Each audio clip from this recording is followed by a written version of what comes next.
Over 30 heads of state, hundreds of senior government leaders, top UN officials, as well as over 1,000 private sector and civil society representatives are meeting in Ethiopia's capital, Addis Ababa, to accomplish one not-so-minor feat: create a new global financial architecture to finance sustainable development for the next 15 years. You have recognized that in a world in which both global population and resources constraints are growing, development finance needs a reboot.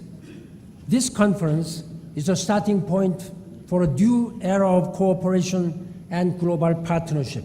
The soaring ambition of the Sustainable Development Goals will only mean anything if the intentions that we bring to delivering them through the Addis Ababa Action Agenda is every bit as ambitious as the goals themselves. If it is not, we will let down the people we all represent, and we ultimately be blamed for years to come for our lack of seriousness.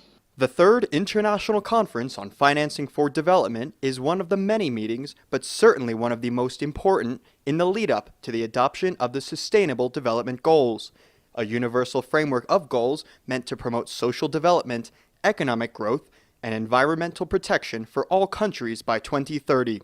The SDGs are leaps and bounds more ambitious and complex than their predecessor, the Millennium Development Goals, and therefore raise important questions over how to pay for them. The post-2015 development agenda, including the Sustainable Development Goals, are much more ambitious and far-reaching than the MDGs.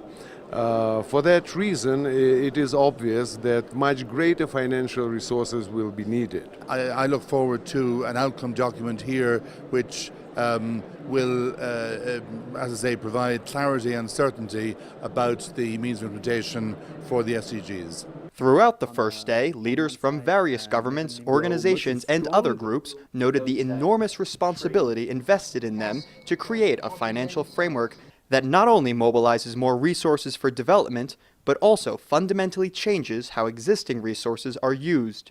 I think what's crucial in this conference is to make a bold commitment and pledges to support the new paradigm that we'll have for development at large with a new agreement expected in September, the Sustainable Development Goals. What we really need at this stage is a commitment to finance this process. We have 15 years to eradicate extreme poverty, to put the planet in a path of sustainability.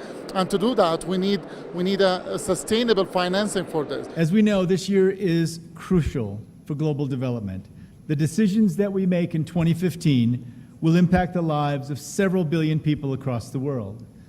This conference marks the beginning of a trajectory that will take us to New York for the UN General Assembly in September, to Lima for the IMF World Bank Group annual meetings in October, and to Paris for the Conference of the Parties in December, as the world comes together for historic summits to agree on a new vision for the next 15 years of development.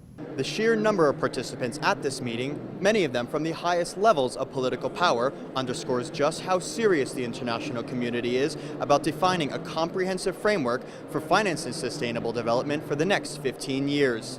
The stakes are high, but so too are the ambitions. Deliberations over the next 4 days will determine if the SDGs become nothing more than a document of empty promises or a transformational and historic paradigm for change.